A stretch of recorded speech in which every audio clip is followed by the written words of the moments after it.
frustrating day. Tommy was teasing me about my haircut, and that was embarrassing. As a way of coping with my embarrassment, I became angry. I'm ashamed to admit it, dear mother, but I could not resist striking Tommy with my fist. While this act of emotional release did offer a moment's respite from my embarrassment, the victory was short-lived. The next thing I knew, Tommy had immobilized me with a headlock and gave me what is referred to colloquially as a swirl.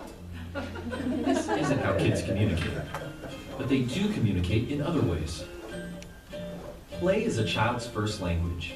When a child plays, they express thoughts and feelings that would otherwise remain hidden. That's why play therapy can be a powerful tool for addressing a child's cognitive, behavioral, and emotional challenges. Licensed mental health practitioners use play therapy to help children process their experiences and develop more effective strategies for managing their world. To learn more about play therapy and registered play therapists, visit a4pt.org. Oh. I really just need a chocolate milk on the rocks and a long soak in the tub. Okay, I just love that kid. He's just so cute. So yeah, just something to kind of break it up. Kids don't talk like that, and if they do, get them a job. That's amazing. But just more information on the power of play and why we do it. Okay, we're gonna do a group breakout, and I'm gonna feed you some chocolate. You're gonna get about 5 minutes. Break up into groups of 4 and kind of remember those groups. Gonna pass out some M&Ms. And then, guys, I want you to share. You don't have to do all of the M&Ms you guys choose or eat. You can just do a couple. If we get done before 5 minutes, that's great. I'll kind of keep an eye on the temperature and see how we're going, okay? So I will pass out M&Ms. Don't take it here. Pass it around. Take a few and pass. Oh, spoons would help, huh? Yeah. Yeah. Struggle.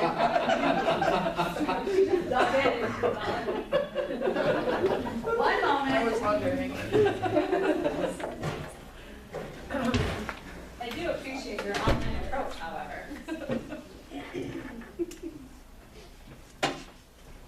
For you? Thank you. You're welcome. And for you. Okay, I'll go ahead and start the timer. And I picked the timer that was not as obnoxious.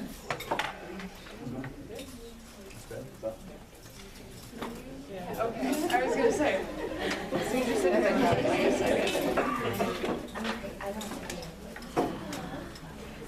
Those boys are join us. Yeah. Oh, I should have said too. Honey, just starting out. Exactly. I want to start one rush. My grandchildren.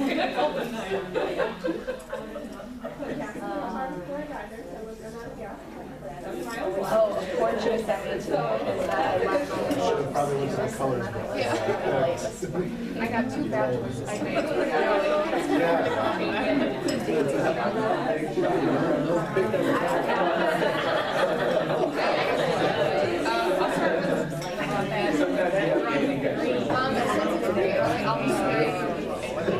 Just going in tradition and they don't dump out in the drink. Dump out that,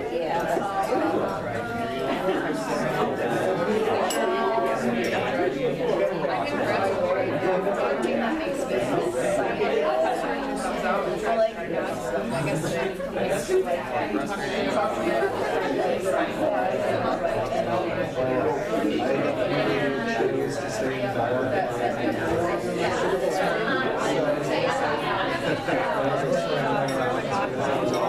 Oh, those are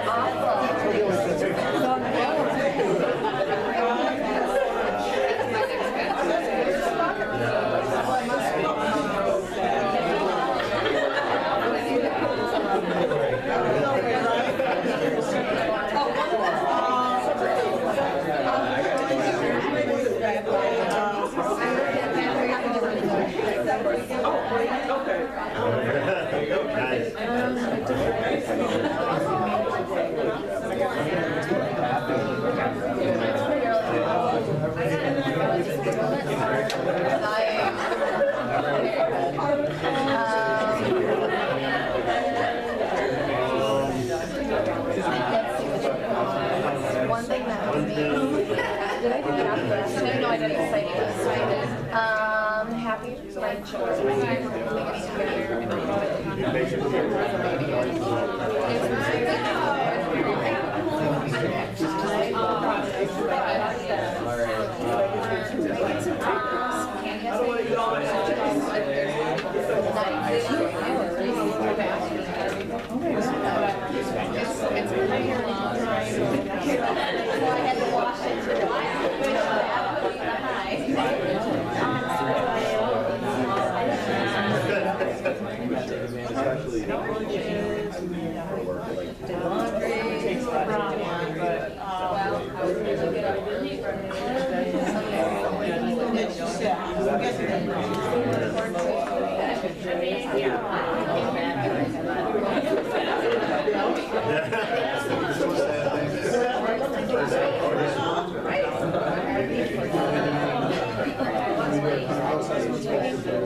I guess the only thing is when I have to have and I'm coming from like the east side of the landscape.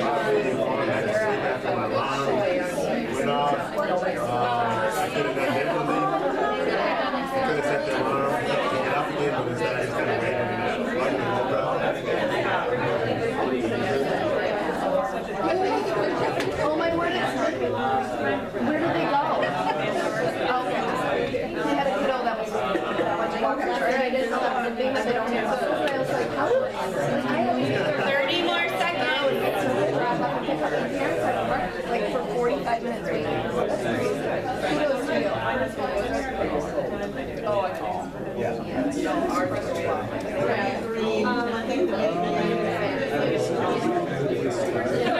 That's such a my grandma's All right, come on back. Come on back. Whoever has the M&M bowls, you may continue to pass them around and eat them until they are all gone, please. Because I cannot take them home. All right, you ready?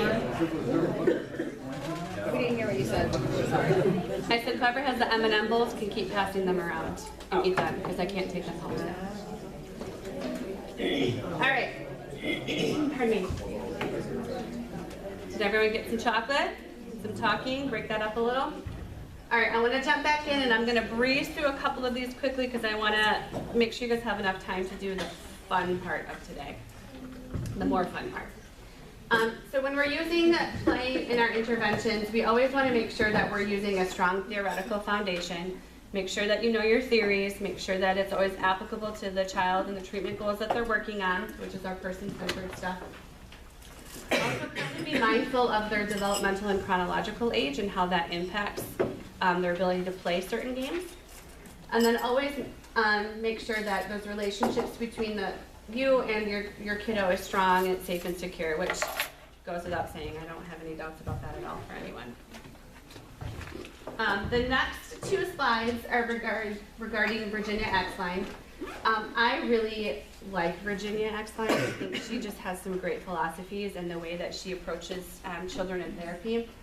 A lot of this stuff is not new, but I do want to go through it because I think it's a great reminder. And so I'm just going to read through them. I just want us to sit with that and kind of keep that as a centerfold when we're working with kids. So children are not miniature adults, and the therapist does not respond to them as if they were. Children are people. They are capable of experiencing deep emotional pain and joy. Children are unique and worthy of respect. The therapist prizes the uniqueness of each child and respects the person they are. Children are resilient. Children possess tremendous capacity to overcome obstacles and circumstances in their lives. Children have an inherent tendency toward growth and maturity. They possess an inner intuitive wisdom. There you go. Children are capable of positive self-direction. They are capable of dealing with their world in creative ways. Children's natural language is play, and this is the medium of self-expression with which they are the most comfortable. Children have the right to remain silent. The therapist respects a child's decision not to talk. That's a hard one for us, I think, sometimes.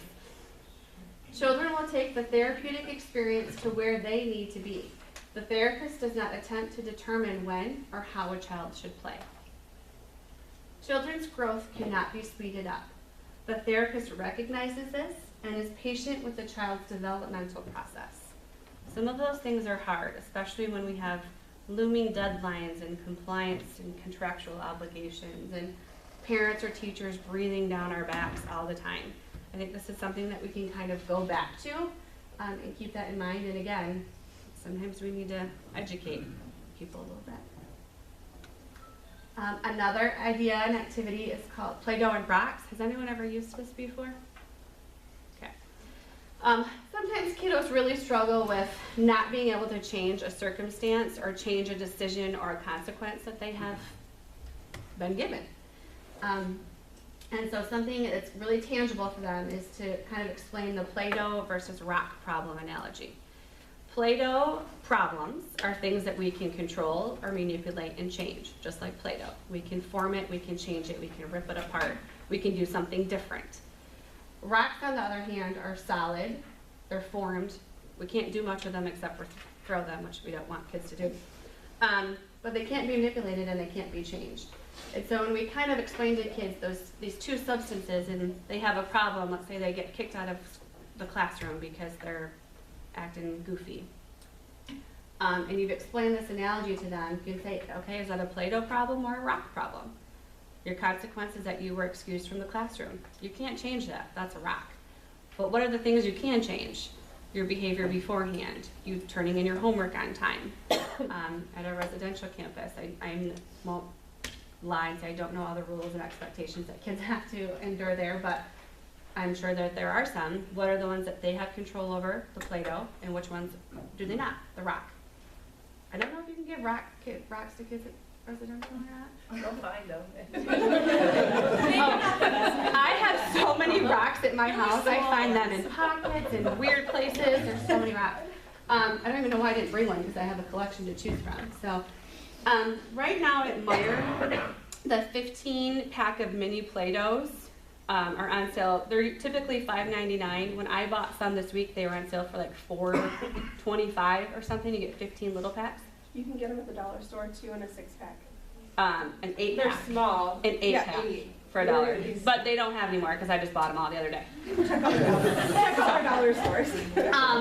But yeah, so you can get the Play-Doh ones, or like the dollar store has some. The dollar store ones do dry out a lot faster, but they're $1. So yeah, if you have extras of these and you can bring them home, or a kiddo can keep them in their desk if it's safe for a Play-Doh problem or rock problem. Oh, and you can buy bags of river stones at the dollar store as well. They're nice and polished and not dirty. Another idea is miniatures. I bought a ton of miniatures at the dollar store, right down the street. Army guys, creepy crawly people, snakes,